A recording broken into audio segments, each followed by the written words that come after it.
Hey everybody, this is So Many Sequels. I'm Josh. I'm Garrett. And I'm David. Welcome to the show. Woo! We're doing the James Bond series, though not the whole series, I'll say. Just the Daniel Craig versions. Because we're not going to do all 30-ish movies. Yeah, we got like a whole half year out of that. Yeah. Yeah. I don't know what the final number is, but there's a lot of movies. But we're just talking about Daniel Craig because he is the current James Bond.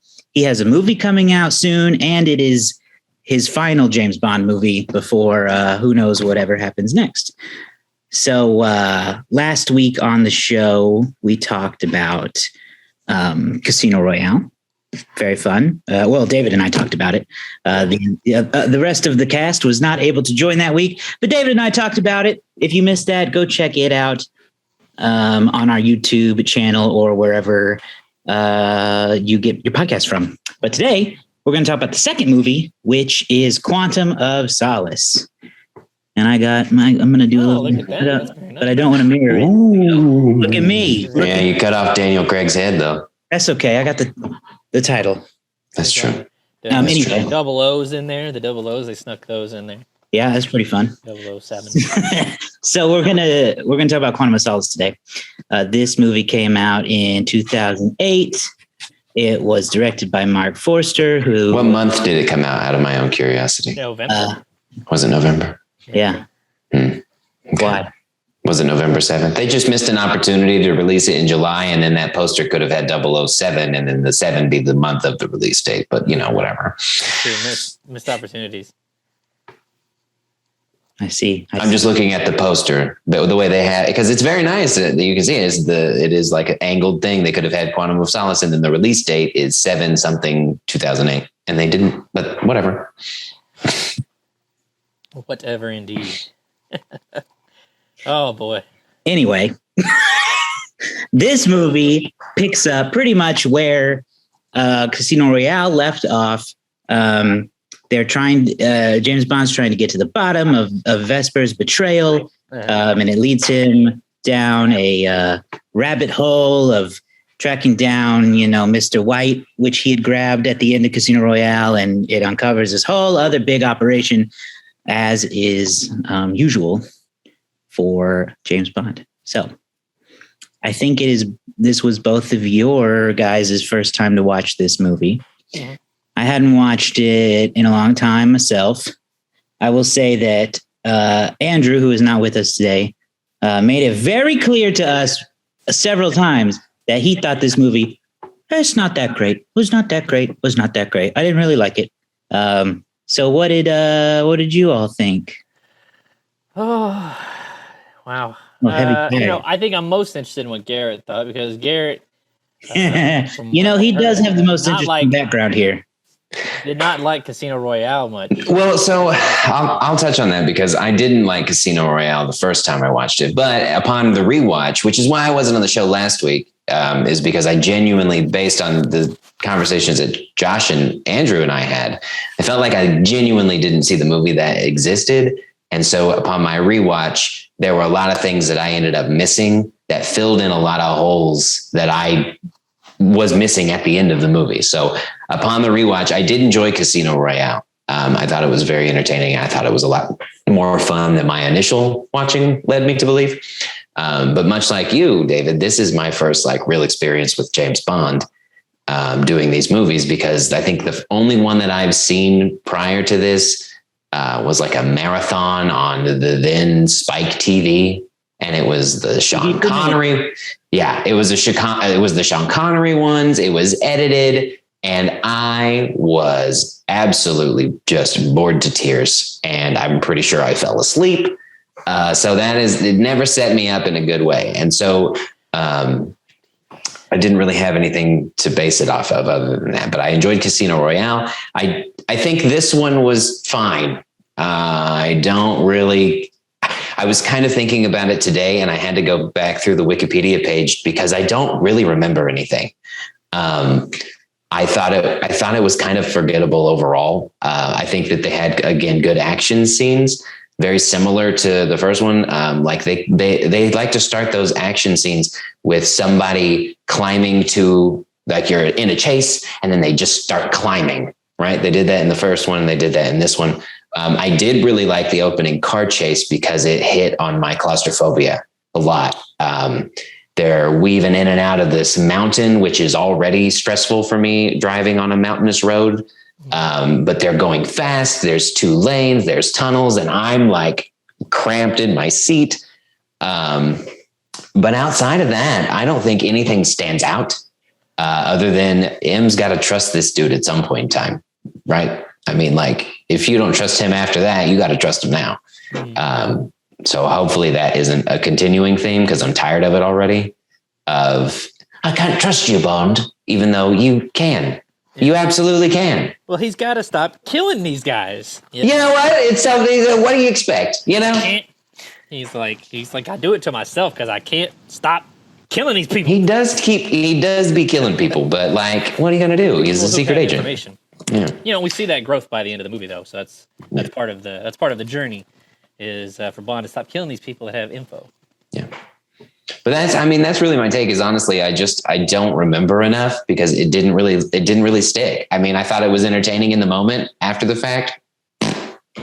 So for me, this movie was difficult, I would say, to get through. It was so much, so many, just like again, you remember my complaints, Josh, last week was Casino Royale, where it was just like action thing into action thing into action thing, and it just didn't feel like there was any breath, like real breath to tell you, hey, here's what we're doing and here's what's going on and here's why you're doing this. Like, I didn't mind the beginning with the car chase and they get him there and it's like, okay, this, and he spouts off some sort of like some cryptic stuff about how we have people everywhere, and then we're off into another chase.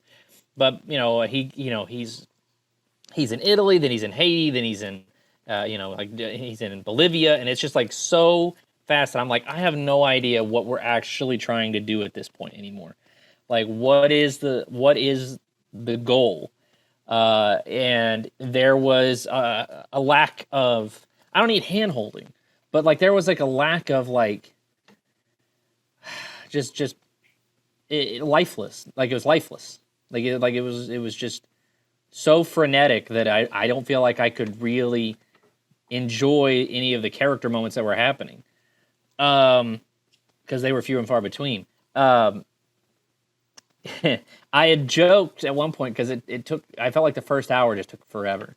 I thought to myself, man, this is like almost malicious how little they're giving me to understand, because I was like, I'm gonna have to watch this again, and not in a way of like I watch this again like I watch like a Christopher Nolan movie again, where it's like, oh, details that were there I didn't see the first time. It's like I'm just gonna have to watch it again because like I don't know, like it's not giving me anything.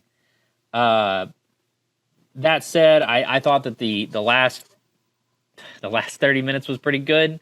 It had some weird stuff going on. I'll tell you this though, I was very much not surprised to find out that this was a writer's strike movie. And that's why that might be why that there's some scenes where not a lot really gets said or accomplished, because they were just trying to figure it out. What can they shoot without a writer that they have to pay? Yeah, parts of the script were written by Mark Forster and Daniel Craig during the writer's strike because they were not picketing writers. So they are uncredited screenwriters on the film because of that. Interesting. And so that might be a bit of it. I think, yeah, probably so. I think that this one, like, it misses the mark of Casino Royale in pretty much every category. I didn't dislike it. I don't think it's a bad movie, but it's about as formulaic as it's like the bad end of a formulaic movie. Like, you could have a formula, you can follow a formula and be really good, or it can just be kind of weak. And I think it did that. It like hit all the hallmarks of what it needed to, but that doesn't mean it was like entirely done well. There is great action. I don't know if it lives up to some of the action in Casino Royale, but it's good. You got James Bond being, suavishly witty every now and then. You enjoy that. but otherwise it just kind of misses. It comes right under the radar of hitting. And I think, probably that writer strike has something to do with it. It might be that the director, Mark Forster, was not really known for these type of movies at the time. I don't know, if he was exactly the right choice to direct this.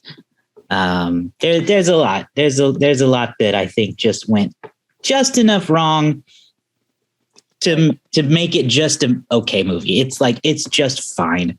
It doesn't hold up in the sense of like rewatches. I don't think people would really want to watch this one again over and over. It just kind of exists. It came out, it made its money, and then it just went away as it needed to. It has fun ideas and fun moments. Yeah, for sure. I don't feel like I left and went like, oh wow, that was great. No, I feel about this how I felt about after my first watching of Casino Royale, where had this been the first one in the series, I think I would have been really, really upset. It was just, but to talk about the link real quick, David, I feel that because I remember at some point I had been watching it for what felt like most of the day. And then somebody mentioned that it was a lot shorter, but it feels the same length as Casino Royale, even though it's like 45 minutes shorter. Yeah. It certainly feels the same length. Cause I felt like Casino Royale was long. And this one felt the same, which is upsetting. But I look at it and not knowing anything about what's coming forward. And this is a discussion that we can have later, but I wonder if we'll look at this one and maybe Josh, you can talk on it a little bit since you've seen most of these. You think this might have the Age of Ultron effect after the next one comes out, where Age of Ultron necessarily isn't great, but it does set up a lot of stuff that we didn't necessarily know what we were getting into. And so we look back on that one, at least I do, and see, okay, I see what they were doing. They were planting a lot of seeds. It's not necessarily one of the stronger movies, but it does set up very well for what's coming. I don't know. I don't feel like it based on this movie and how it kind of just had a lot of loose ends, but maybe they're going to work on that. I don't know. Do you have any thoughts on that, Josh? No, that is okay. Okay. I mean, I do have an idea that, they established this group, Quantum, in the movie, and that's going to evolve into another group, which I won't spoil if Garrett hasn't figured out yet, but another. No, it's fine. I got it. And so that's a nugget that they put in there.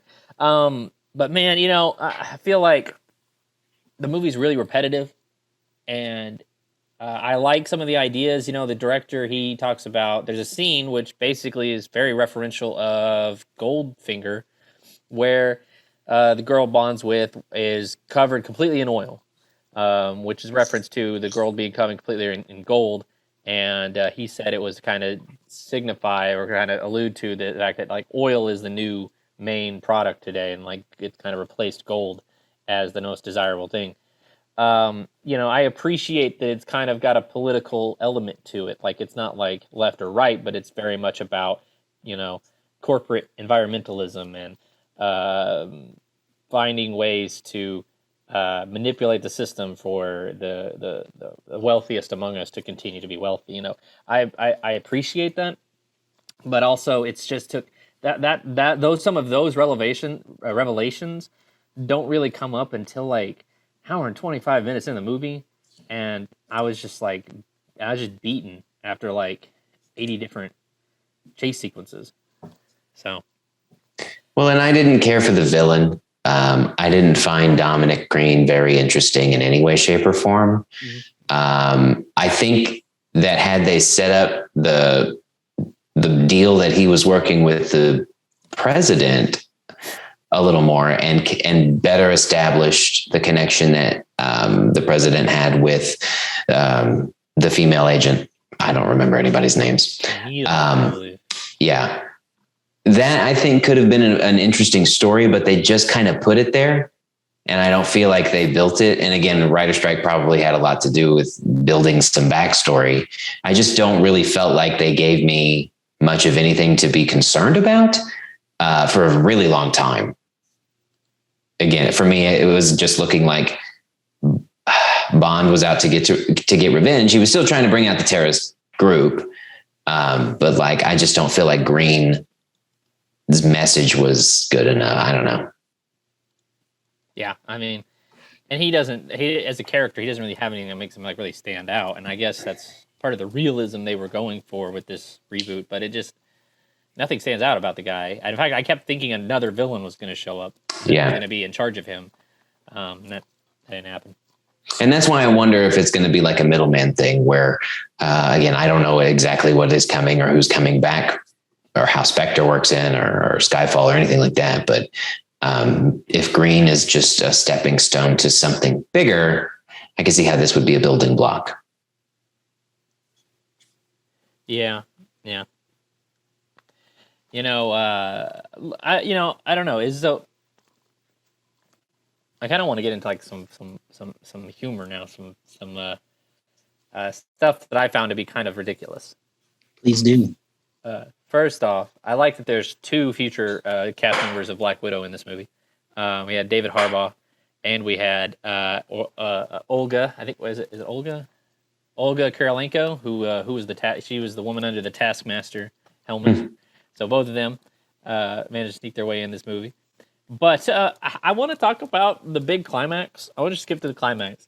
So what is the appeal of this hotel in the middle of the Bolivian desert? You know what I mean? It's just there with nothing. Nothing. For miles they talk about. He goes, about 20 miles from the nearest settlement. And they're like, this is a hotel? And I'm like looking at it, and it's just empty wasteland they're looking at. And it's like, why is this hotel here? Who is it appeal to? It looks nice.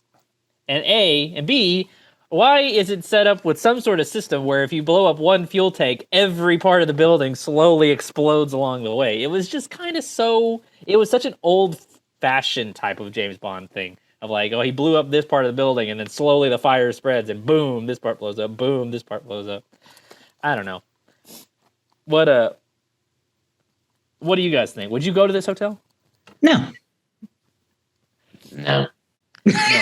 Well, you guys couldn't afford it anyway. I'm like, could not afford it. No, it looks very luxurious and expensive, and those are 2 things that do not describe my abilities.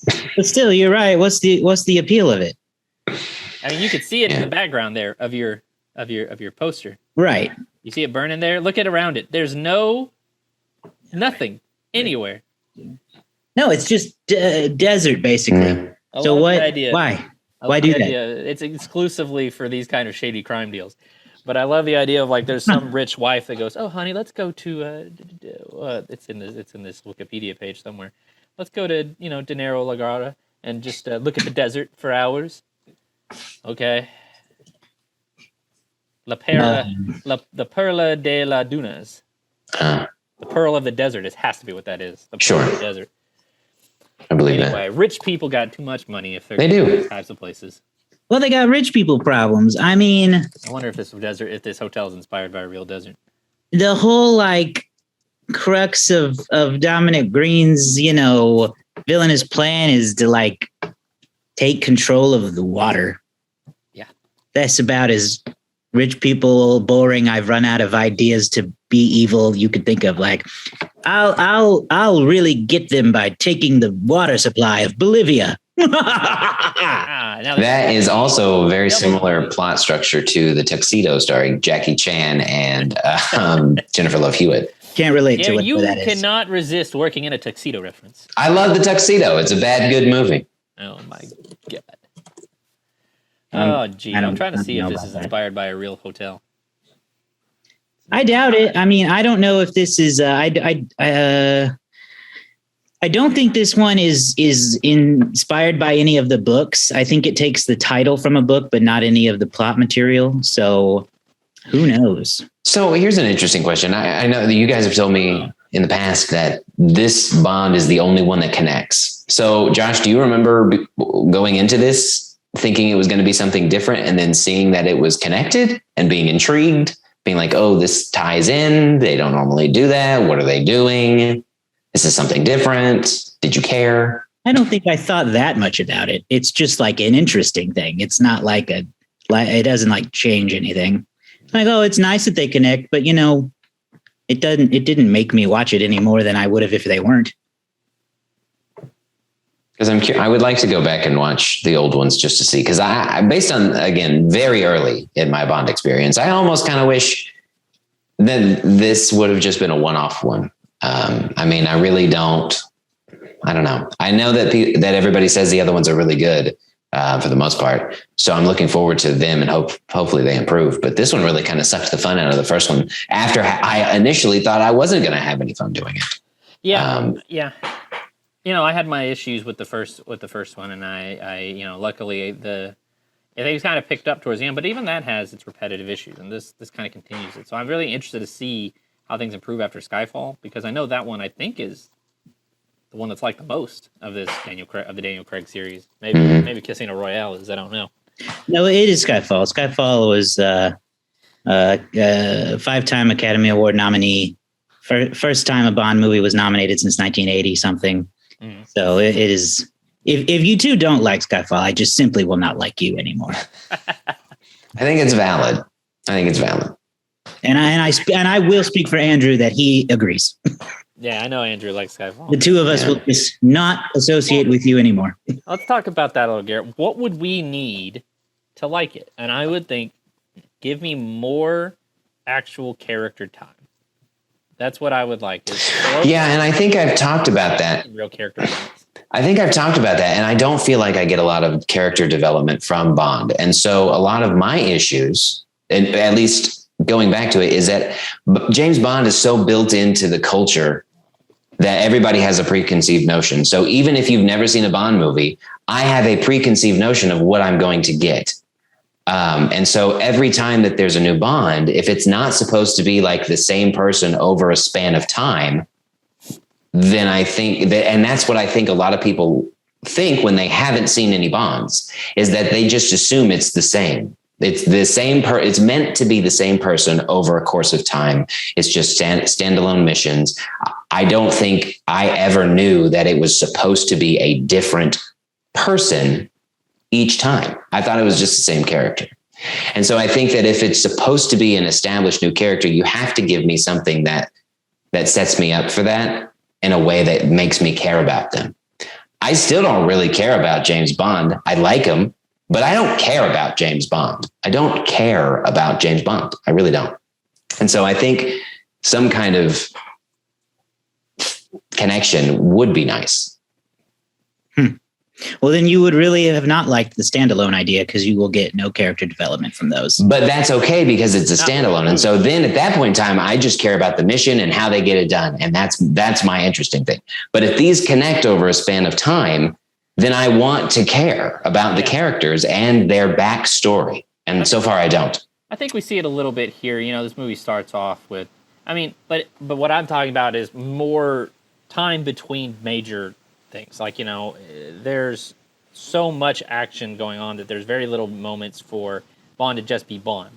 And when you do get those moments, it's like I think personally, I'm so exhausted by the time I get through most of those fights that when he goes and he gets Mattis back from Casino Royale and they go on a plane together and they're drinking and they're having like a nice moment, they don't say anything of real interesting value. So it's like, if you're going to give me moments, have the characters say something that actually works.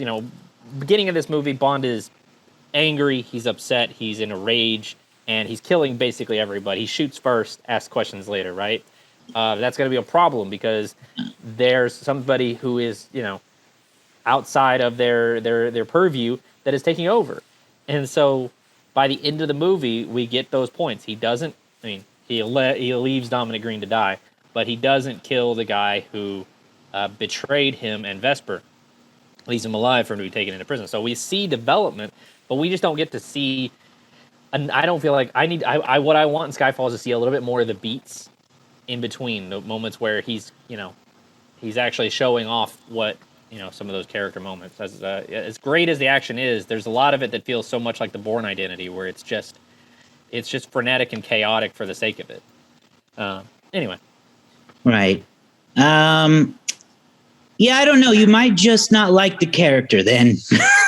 Because James Bond is a killing machine. He doesn't have this kind of depth that I think you're looking for. Oh, no. The most you get is you do get the development across these two films in that in this one, he is angry and fueled by revenge based on the events of the first movie. But at the end of the day, he is a machine built to do his mission. And he's not an emotional character, really. Oh, that's a shame. Well, I hope that the arc from Skyfall through No Time to Die has something then, because, I don't know. My perception was always like he's a cool spy, and that's what's cool about him. But there has to be something endearing about the character beyond that. It's disappointing if the case is that there's not really anything that endears you to him otherwise, other than him just being suave and cool. Yeah, I don't really know then to answer your question, because again, I tend to compare them to Mission Impossible movies, and at this point, I lean more towards in being more I have enjoyed my watching of the Mission Impossible movies more than the James Bond movies so far. So I don't exactly know what is missing. There is something missing, and I can't really put my finger on what it is. But so far, even though I did come around to Casino Royale, and even though I don't think this one is as bad as I was led to believe, I haven't necessarily walked away going, oh, wow, I'm really looking forward to the next one. Yeah. I do want to bring up, Josh, we talked about last week the idea of spinoffs or other movies that cross over with James Bond. And I want to kind of retract that a little, because I didn't realize that Jeffrey Wright, who makes another appearance in this movie as a CIA agent named Felix Leiter, that's actually a major recurring character in James Bond movies. And he's been played by 8 actors total.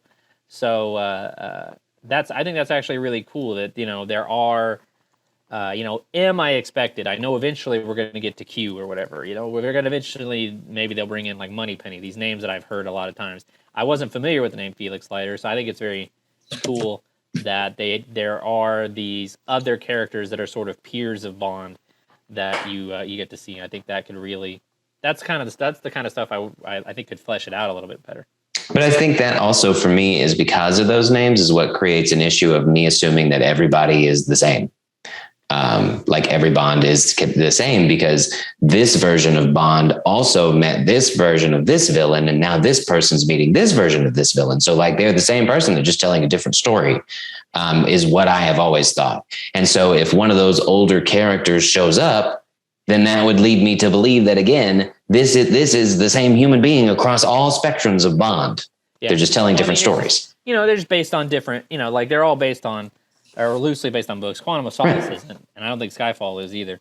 But, it's just, Casino Royale is one of the few that's actually like a real, could qualify as a remake as well as a restart. It's the Bond films are the original reboot of the actors stopped, but we'd want to keep making these Bond movies, so we'll just pick a new book and a new actor, and we'll act like and we'll just ignore, continuity doesn't necessarily exist, and we'll just move on with it, which is a way to go. Ooh, but I still am looking forward to the ones upcoming. I'm just not necessarily excited about them. I'm waiting for something to drop where I connect with it a little bit more. And I really want it to happen. I'm hoping the next one or Skyfall do it. Okay. Yeah. Unfortunately, I just don't think you guys are going to be on board anymore. Oh. You've kind of lost me, because if you're still not there, I don't see how it can happen. I don't feel. My thought is, based on what the outside information I looked up, or the other takes that I've seen about Quantum of Solace, is that Quantum of Solace may not be the best Bond movie by a wide margin. Yeah. So maybe this isn't the best example to go in on. I was high after Casino Royale. I'm kind of middled after this, but we'll get into our ratings here in just a second. Yeah. Let's talk about how this movie performed then. Oh, it performed pretty daggone well. So opening November 14th, 2008. Josh, did you see this in theaters when you saw it? Yes. Oh, that's pretty cool. All right. So the movie opened number 1 its weekend with $67.5 million in the United States, just ahead of the number 2 film Madagascar, Escape to Africa, which brought him in number 2. At number 3 in its second weekend was Role Models, which brought in 11.1. At number 4, you have High School Musical 3 Senior Year in its fourth weekend, a month in. A classic. And at number 5, do you guys remember this movie, Changeling, starring Angelina Jolie? I do. You remember that? All right, cool. I do. One other little detail, I don't really get into this too much anymore, but Quantum of Solace did break the then record for the highest opening weekend in the UK. It no longer holds that record, but it broke the record previously held by Harry Potter and the Goblet of Fire. It brought in 15.5 million opening weekend, just beating out the 14.9 of the previous record. If we look at the gross total of the domestic box office for Quantum of Solace, for the US take, it brought in $168.3 million, which isn't too bad. It would finish number 9 on the year. Even though it beat it out that second weekend, Madagascar 2 had the last laugh, coming in at number 8 with 180 million. I often consider 2008 kind of the turning point for the box office in a lot of ways, because you would had mega movies before, but never had the top 10 movies been so popular. And really, even if you go down to even like top 15, all of them widely successful. Number 1 movie of 2008 is The Dark Knight. Number 2, Iron Man. Number 3, Indiana Jones and the Kingdom of the Crystal Skull. We have reviews for all 3 of those movies right now on our podcast feed. Number 4, Hancock, and at number 5, Wall-E. And I'll just throw in the rest here. Number 6, Kung Fu Panda. Number 7, Twilight. So those are the rest of the top 9. And at number 10, what a year! Horton Hears a Who, bringing in $154 million. So it was a big year all around. Worldwide is a very similar story. Quantum of Solace actually finished number 7, though, worldwide that year, with $589 million worldwide. So a pretty good finish for a pretty big year. Cool. Our Letterboxd game has been so off the rails the past few episodes. That's true. Who is even? We're just gonna have to wipe the boards clean. Even be doing it. So what we'll do is let's all just guess, and I've got the words Quantum of Solace typed in here, and I'll just look it up once we all say our goals. Okay. So I'm gonna guess it's like 3.2.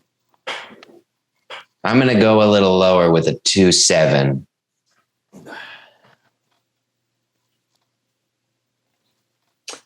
What did you say, David? I said 3.2.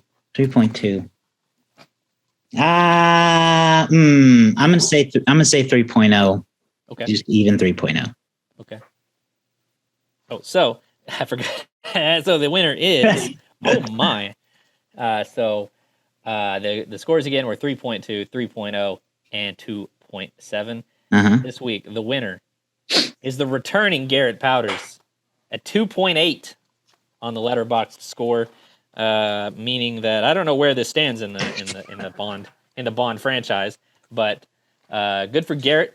2.7 is closer to 2.8 than 3.0 is, so a win for him. I can't pass you the Letterboxd hat or title this week, but dang, we'll find a way. We'll find a way. What are our rankings? It's a 3.0 for me. Casino Royale, I gave a 4. This is a solid point lower. Yeah, I'm right there with you. That's the best I can give it, is a 3. I think that everything is executed fairly well. I read a lot about what the director's goals were, and I think that he accomplished some of them, but it wasn't overall the most engaging movie for me. I think on my newly revamped ranking scale on my Letterboxd, which I did today, it falls to a 2 stars, which is an okay movie. I think that it was okay. On a good day, I could easily give it a 2.5, but I think overall, I will handle just a 2. But to counteract that, my Casino Royale, after the second viewing, was a 3.5. Okay. And so again, I very much came around to Casino Royale. This is about where I was after my very first viewing of that. So this one falls in that category. Mm-hmm. Garrett said that it was okay. Garrett said that it was right. Right. Anyway, so that gives us a 2.6 average. Wow. Just under Letterboxd then. Just under the Letterboxd score. So Who knows what it would be if Andrew was here? I know. If I thought he'd respond, I'd text him real quick, but he wouldn't. At least 3 minutes. Not in our time frame. He wouldn't. No. He'll just show up at your house tonight. Yeah, I am going to ask him though, just for our own benefit. I'd like to see. I mean, who knows? That is Quantum of Solace, though. Be sure to check us out online on all your favorite social media apps and wherever you get podcasts, as well as on our YouTube channel. Subscribe in all of those places. We will be back next week with Skyfall as we continue on this James Bond series leading up to the much anticipated, much delayed release of No Time to Die. We'll see you next time.